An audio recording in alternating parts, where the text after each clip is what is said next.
In today's video, women are discussing about sleep divorce. What is your take on sleep divorce? Sleep simply means you're not sleeping in the same room, on the same bed with your husband, but you all are in the same house. So basically, you can be like flatmates, but you're not sleeping together. What is your take on sleep divorce? Does it make sense or not? Let me know your thoughts down in the comment section. Let me go ahead and roll this clip for you all to watch, and I'll be back.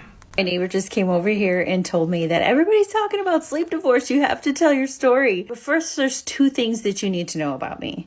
One, sleep is very important to me. And two, I love my husband.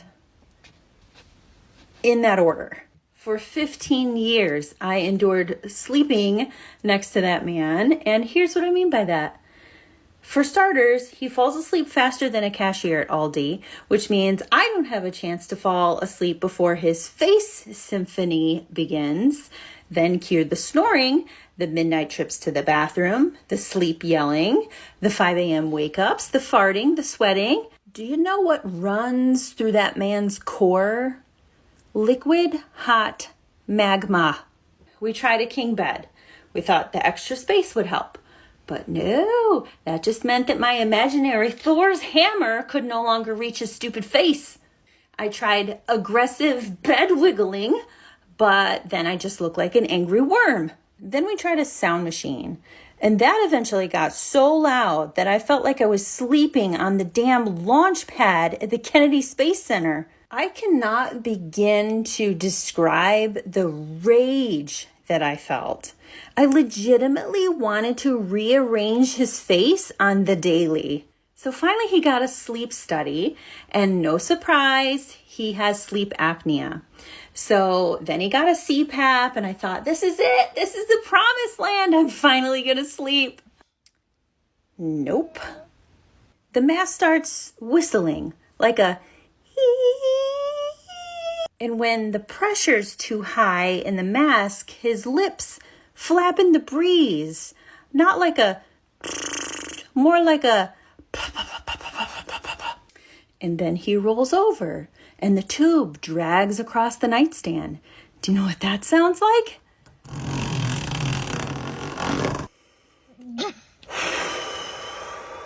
I mean, are you cartooning me? Are you cartooning me?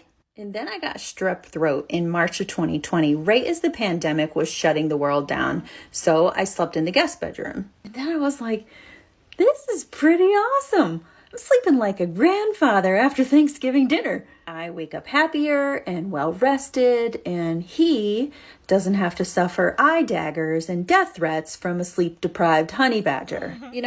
Sleep divorce implies something negative. But you know what's truly negative? Murder. Life is short. Do what makes you happy. Who cares what other people think? Just get some rest. Hey beautiful people, I am doing today. It's your girl Maria David, and I'm back again with another interesting video. What is your take on sleep divorce? With everything that she mentioned, I am going to divorce sleep. Because someone like me, I don't sleep well naturally. I don't sleep well naturally. Then all those noise and everything, I won't be able to sleep. So I understand her own side of, But then let me know your thoughts down in the comment section. I have few reactions from women, and I'll share with you all. So sit down, relax, and let's watch the stitches together. And I'll be back at the end of all the stitches. My neighbor just came over here and told me that everybody's talking about sleep divorce. Sorry for my terrible lighting, because my province's power grid is failing. So this is my chosen singular light that's on in my house right now. But I think I have everybody beat with this story right now. I have been in one relationship where sleep divorce was ever on the table, and I'm the one who brought it up, okay? So let's go back to 2017. I started dating this guy. He's like tall and handsome, and he was like on a national sports team. And, I thought he was into me. So dream relationship right there. We started dating, and, right from the get-go, he was pretty upfront that there was something wrong with his sleep. But I I snore. So like, who am I to judge? That was not a deal breaker to me. And sometimes he would talk in his sleep, and it was like fun and quirky, and I'd record him on my phone, like on like a voice memo, and we'd like laugh together in the morning about some of the weird unhinged things he was saying. But then we moved in together, and things really took a turn for the worse, because, I kind of knew that he had night terrors sometimes, but they were like rare, but they became every single night. And when I mean night terror, I mean that he thought that I was a giant spider trying to eat him alive, and that he couldn't get away from me or something like that. So he would basically be in a dead sleep, and so would I. I'd be like dead asleep on the other side of the bed, and then I would suddenly get like an elbow to the rib or the back, or like I'd get hit, and then he would like shoot straight up like a zombie. Like, it was ridiculous. Like, he just like literally go like, and like sit straight up, and then he would start like screaming, and then he would run butt naked into the closet, where he'd proceed to have like a meltdown. So I would have to get up out of bed and be like, hey sweetie, like come back to bed, everything's fine, they're not gonna get you, I'm here, blah blah blah. Come back to bed. And then he would wake up in the morning having like little to no recollection of what happened, and I'd have to be like, hey, like you hit me again last night, what is there, something going on in your life, are you stressed, like what's happening? And so it just kept getting worse, because this would happen every single night around midnight, 1 a.m., every single night. So I would start going to my office and like playing games until like 1 or 2 a.m. And this was causing a lot of resentment and tension between us, because I didn't feel safe going to sleep, because I might get hit, or, he might startle me thinking like, screaming bloody murder. And for him, he wasn't able to spend quality time with me, like snuggling and stuff at night. So, there's two sides to all this. So it got to a point where I'm sleep deprived, I'm like hallucinating at work because I'm just so tired, and I start begging this man to go see a doctor. Now, I don't know what's up with men and like putting off their like health needs and stuff like that, but I literally begged this man to go see a doctor. I even tabled like breaking up. Like, I gave him the ultimatum, like, you get help from a professional, or like we're done. I can't keep doing this. So he finally like goes after a few months to see a doctor, and he gets a referral to a sleep clinic. So they do a sleep study, and it doesn't work because he rips it off during a night terror spell, and they had to go wait to do another one. So like a week later, he does a second one. They make sure they like really tape him up good this time, and then he gets diagnosed with sleep apnea. So I'm like, oh, finally, we have answers. Like, this can finally stop.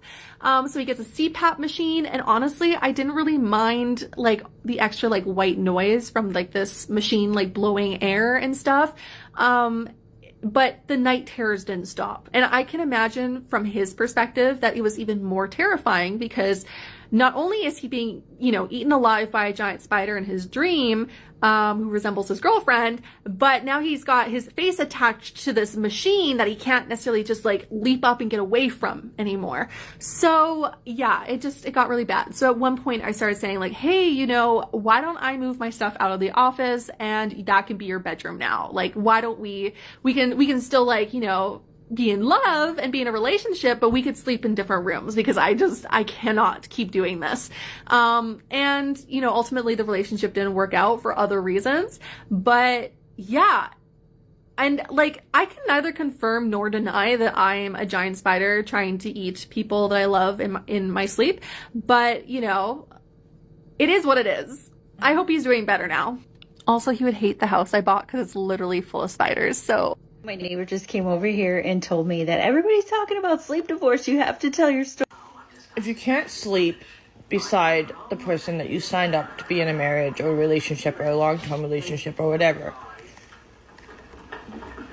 I don't want to be roommates. I don't want to be sleeping with my roommate. Like, that's awkward. If I wanted roommates, I would have roommates. Like, I don't care if you snore, if you talk in your sleep, if you grind your teeth, or do something. Like, get earplugs, get something.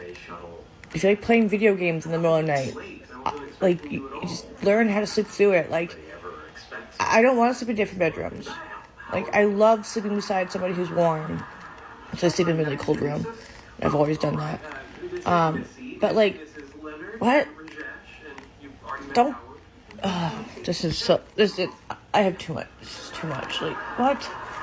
And it's like the topic of like, nobody's having sex in marriages anymore because, like, as soon as somebody gets married, they don't want to have sex anymore. Like, what? I don't get this anymore. This internet has problems, and if you're not happy in your marriage or something's not going on, like, I don't know. And it's like people who keep changing their husbands to be who they want to be. Like, okay, but you fell in love with that person to be with them, and then you try to change them to who you want to be. So then you say you don't love them anymore because you've changed them and how they dress and how they look and how they, like, let them fucking be them.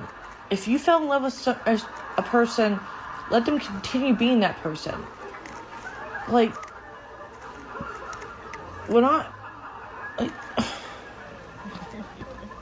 this is why people have problems.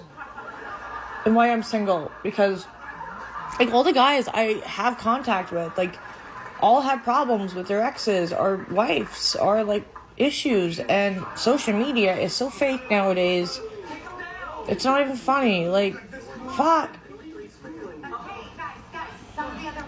I just don't get it. Just came over here and told me that everybody's talking about sleep divorce. You have to tell your story. I'm all for separate bedrooms. It also makes me think about back in the day how they portrayed married couples in TV shows. Well, they'll be in the same room, but they'll have their own twin-sized bed. I thought that was hilarious. So yeah, the separate bedrooms take it a step further. Definitely recommend it though, especially if you're big on decorating a certain type of way. Yes. Firstly, kindly put your thoughts, your comments, your opinion, your suggestion down in the comment section. And thank you so much for sticking around to this point. Sleep divorce. Aside from the first stage, the remaining women that, explain themselves, you can tell that even the whole situation around them sleeping with their partner is more or less like a death threat. So, and we all know medically, health-wise, it's good to sleep well. It's good to have a good night's sleep. If you are not sleeping well, you're depriving yourself from sleep. It affects your health. It affects you mentally. So you cannot say because of marriage or because I'm married to this man, I want to show him that I really, really love him. I am going to stay in the same bed with him while he kicks me and hits me and snores and makes so annoying noise that will not allow me to sleep. That definitely you're being selfish to yourself because you are not taking care of your health, but he is sleeping and taking care of his health while you are not doing same to yourself. So it shows that you don't love yourself, in my own opinion. And one thing I noticed about this sleep divorce, I feel like it happens most of the time when marriages have stayed so long, and aside from the whole when the man snores, and even though the man doesn't snore, he sleeps well, he does everything, doesn't kick you, he doesn't do anything, it doesn't make awkward noise at night. But I noticed that people that have stayed so long in marriages tend to stay away from each other.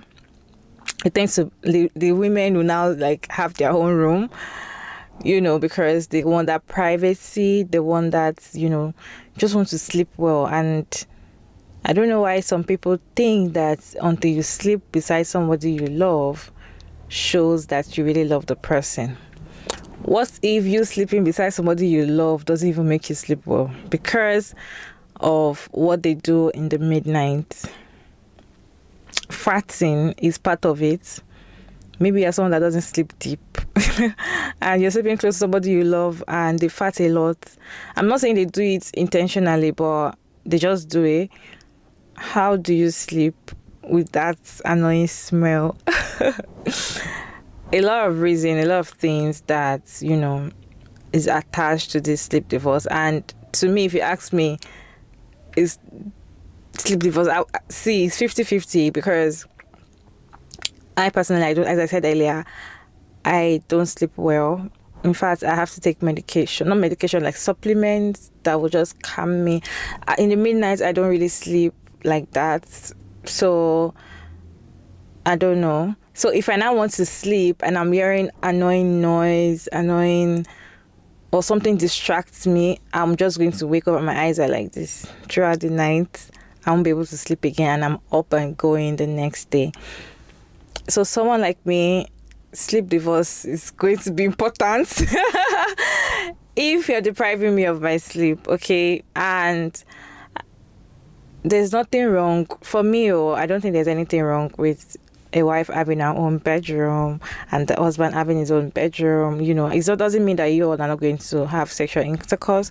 It doesn't mean that the marriage is going to scatter. It doesn't mean that you all don't love each other. It's just, you know, preference, if it's agreeable between the both of you.